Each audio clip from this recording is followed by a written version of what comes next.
Hello my dear students, आप सभी का बहुत बहुत स्वागत है।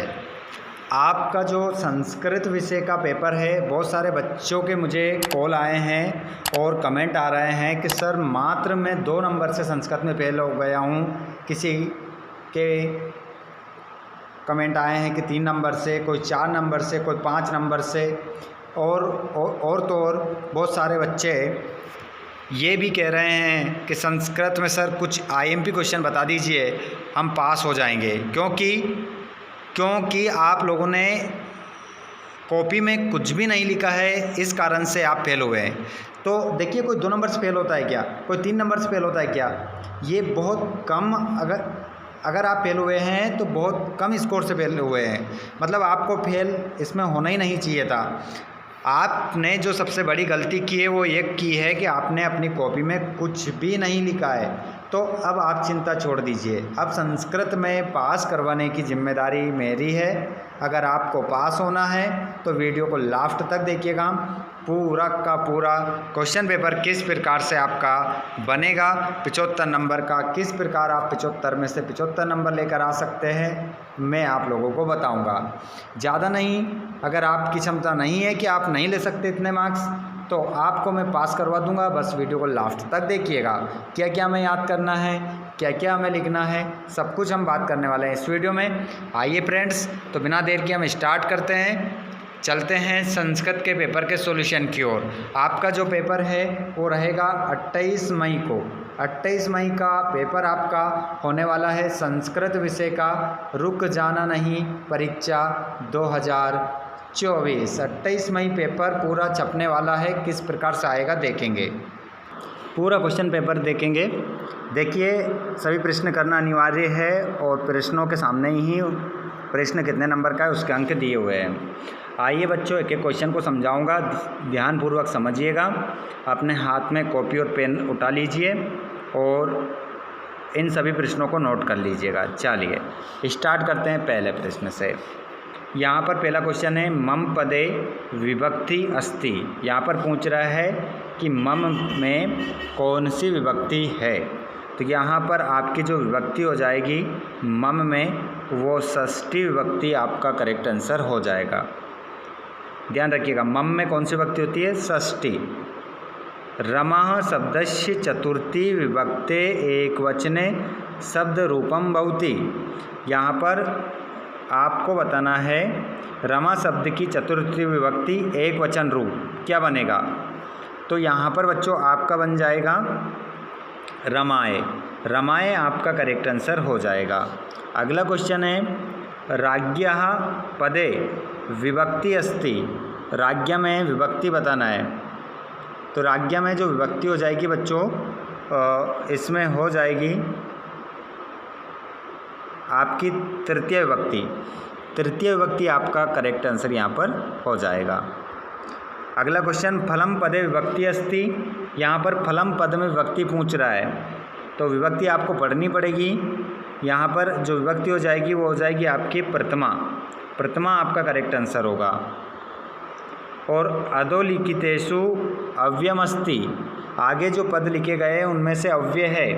तो देखिए बच्चों, अव्यय क्या है? पुत्र कोई अव्यय नहीं होता है, संज्ञा शब्द है। सूत्र भी संज्ञा है, ये भी संज्ञा है। बचा क्या है? कुत्र। कुत्र शब्द जो है वो अव्यय माना जाता है। जैसे कुत्र, यत्र, तत्र, सर्वत्र, एकत्र, यदा, तदा, कदा, ये सब क्या है? अव्यय शब्द हैं। तो इस प्रकार के अव्यय होते हैं।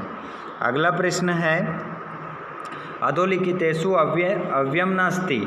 आगे जो पद लिखे गए हैं उनमें से कौन सा अव्यय नहीं है। तो यहाँ पर अव्यय अब पूछा है कौन सा अव्यय नहीं है। तो देखिए बच्चों, अभी मैंने बोला आपको सदा, तदा, कदा, ये सब क्या है? अव्यय। लेकिन क्वेश्चन में पूछा है नहीं है, नहीं पूछा है। तो नहीं में आपका आंसर हो जाएगा अजा। अजा मतलब होता है बकरी। बकरी एक संज्ञा शब्द है। अजा, अजा, अजा को हम संस्कृत में अजा कहते हैं और इसी का हिंदी अनुवाद बकरी होता है। और इसमें से बड़ा की मात्रा हटा देते हैं तो ये फिर बकरा हो जाता है। क्या हो जाता है? बकरा। बकरा हो जाता है बच्चों, है ना। इसमें टाप प्रत्यय लगा है। अजा में कौन सा प्रत्यय है? टाप। आगे देखेंगे हम। चलिए आगे बढ़ते हैं। अब यहाँ पर अपन देखते हैं खालिस्तान। अवदत पदे धातु अस्ति, यहाँ पर पूछ रहा है, एक शब्द दिया उसने अवदत शब्द दिया है और पूछ रहा है कि इसमें अव्यय बताओ, सॉरी धातु बताओ। तो इसमें धातु हो जाएगी वद। वद मतलब होता है बोलना। संस्कृत में अगर हम कहते हैं वद तो इसका हिंदी अर्थ होता है बोलना, ये क्रिया है, धातु बोलते हैं संस्कृत में। गच्छामि पदे पुरुष अस्ति, गच्छामि में पूछ रहा है पुरुष बताओ। आपको पता है ना पुरुष 3 प्रकार के होते हैं, प्रथम पुरुष, मध्यम पुरुष, उत्तम पुरुष। तो बताइए गच्छामि में कौन सा पुरुष है? तो इसमें जो आंसर होगा वो होगा उत्तम पुरुष। और यहाँ पूछ रहा है पचंतुम पदे वचनम अस्ति। तो देखिए आपको मैं बता देता हूँ, जहाँ पर आधा ना और तू आ जाता है वहाँ पर हमेशा बहुवचन होता है, ध्यान रखिएगा। 99% ये ट्रिक काम करती है। अगर आपको ना और तू दिखता है तो हमेशा बहुवचन होगा। पीबेत पदे लकार अस्ति, तो पीबेत पदे जो लकार होगा बच्चों वो होगा विधिलिंग लकार। विधिलिंग लकार को हिंदी में कहते हैं हम चाहिए के अर्थ में। किसके अर्थ में? चाहिए के अर्थ में इसे हम प्रयोग करते हैं। अब पीबेत का मतलब होता है पीना चाहिए। अब हम बात करेंगे पराजय। पराजय पदे उपसर्ग अस्ति, पूछ रहा है कि पराजय शब्द में उपसर्ग बताओ। तो सीधी सी बात है भैया, उपसर्ग कहाँ जुड़ता है? आगे जुड़ता है। तो आगे देख लीजिए इसमें क्या लिखा है, परा, तो यही उपसर्ग हमारा हो जाएगा। अगला क्वेश्चन है अधिकार पदे उपसर्ग अस्ति। अब पूछ रहा है कि अधिकार जो शब्द है इसमें कौन सा उपसर्ग है? तो आगे क्या शब्द आ रहा है? अधि। तो अधिकार ये आ रहा है, तो हमारा उपसर्ग क्या हो जाएगा? अधि हो जाएगा। आगे हम बढ़ते हैं और यहाँ पर हम देखते हैं क्या, जोड़ी। तो चलो जोड़ी बता देते हैं आप लोगों को। सज्जन, सज्जन का संधि विच्छेद करेंगे हम, तो संधि विच्छेद हो जाएगा सत धन जन, सत धन जन हो जाएगा। और संधि का नाम बताएं हम तो कौन सी संधि हो जाएगी? व्यंजन संधि आपका आंसर होगा। कौन सी संधि? व्यंजन। और साधन अपि, यहाँ पर संधि हो जाएगा विसर्ग। विसर्ग लग रहा है प्लस के पहले, देख सकते हैं आप, तो यहाँ विसर्ग संधि हो जाएगा। और इसको मिलाकर लिखेंगे तो बन जाएगा सौपी, ये इसका बन जाएगा। ठीक है। अगला क्वेश्चन है गुण संधि का उदाहरण बताना है। तो यहाँ पर गुण संधि का उदाहरण परोपकार हो जाएगा। घनश्याम में आपका कर्मधारय समास है, पीताम्बर में आपका बहुव्रीहि समास है, तत्पुरुष समास का उदाहरण हो जाएगा कार्यकुशलः। कार्य कुशल का समास विग्रह करेंगे तो क्या हो जाएगा? कार्यकुशलः, कार्यकुशला, ये समास विग्रह हो जाएगा, इसका माफ कीजिएगा, समास विग्रह हो जाएगा। ठीक है, आगे बढ़ जाते हैं। प्रश्न नंबर 4, एक वाक्य एक पद में उत्तर देना है। देखिए लिखा है एक पदेन या एक वाक्य में उत्तर दीजिए।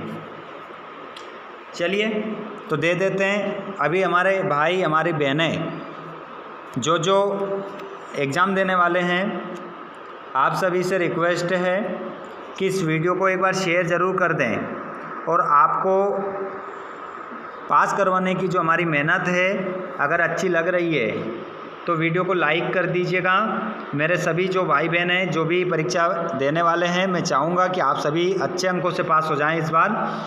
तो आप शेयर कर दीजिएगा अपने सभी भाई बहनों को जो पेपर देने वाले हैं। अपने व्हाट्सएप ग्रुप, स्टेटस पर लगा दीजिए इस वीडियो की लिंक को, और चैनल को सब्सक्राइब करिए। तो आपको और भी अगर ऐसे कोई पेपर होंगे ना जिसमें आपको पूरक आई है, सप्ली आई है, या आप उपजनन नहीं के पेपर देने वाले हैं, तो आपको काफ़ी मदद मिलने वाली है। स्टूडेंट्स शेयर कर दीजिएगा। वीडियो का नाम बता दीजिएगा कौन सा वीडियो आपका कौन सा सब्जेक्ट का हम बनाएं जिससे आप सफलता प्राप्त कर सको। चलिए अब देख लेते हैं अगले प्रश्नों को। लप्य प्रत्यय का एक उदाहरण बताना है। तो बच्चों यहाँ पर लप्य प्रत्यय का एक उदाहरण बता देता हूँ मैं। आदाय हो जाएगा, क्या हो जाएगा? आदाय, ऐसे लिख देना, आदाय, आदाय ऐसे लिख देना। ठीक है। अगला क्वेश्चन है धनवान पदे का प्रत्यय अस्ति। यहाँ पर ये विसर्ग नहीं आएगा, अलंत आएगा। ठीक है। तो धनवान में प्रत्यय आपको बताना है। तो यहाँ पर आपका जो प्रत्यय हो जाएगा वो हो जाएगा मतुप, मतुप राइट आंसर होगा। चलिए आगे बढ़ते हैं। वद धन तुमुन इत्यस्य पदम किम भविष्यति। यहाँ पर कह रहा है कि वद और तुमुन मिलाओ क्या बनेगा? तो बन जाएगा वदितुम। क्या बनेगा? वदितुम आपका आंसर होगा सही। अगला क्वेश्चन, प्राणेभ्यो अपि का रक्षणीय, प्राण निकलने तक हमें किसकी रक्षा करना चाहिए? तो हमें सदाचार, ठीक है, किसकी रक्षा करना चाहिए? सदाचार, अच्छे हमारे आचरण की, हमारा जो व्यवहार है, हमारा जो चरित्र है, उसकी हमें रक्षा करना चाहिए। कस्य शोभा एकेन राजहंसेन भवति, किस की शोभा एक राजहंस से होती है? किसकी शोभा? तो हम बात करेंगे यहाँ पर सरसा मतलब तालाब की शोभा, सुंदरता बढ़ती है किससे? एक राजहंस से, एक हंस से तालाब की सुंदरता बढ़ जाती है। अगला है, बुद्धिमती कुत्र व्याघ्रम ददर्श, बुद्धिमती ने बाघ को कहाँ देखा? तो बुद्धिमती ने बाघ को कहाँ देखा? तो इसका आंसर हो जाएगा गहन कानने, गहन कानने आपका आंसर हो जाएगा, ठीक है, घने जंगल में। चलिए अब अपन बात करेंगे यहाँ पर आमना की। चलिए तो आमना देख लेते हैं। अशुद्ध वाक्य जो है वहाँ पर क्या लिखना है? जहाँ शुद्ध वाक्य है वहाँ आम लिखना है, जहाँ अशुद्ध वाक्य है वहाँ ना लिखना है। तो चलो देख लेते हैं। पत्नी शब्दस्य पर्याय भार्याभवती, बिल्कुल पहले वाले में क्या आएगा? आम लिखना है।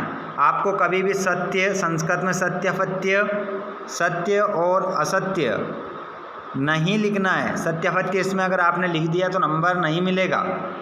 तो यहाँ पर क्या लिखेंगे? पहले वाले में आम, इसका मतलब होता है हाँ।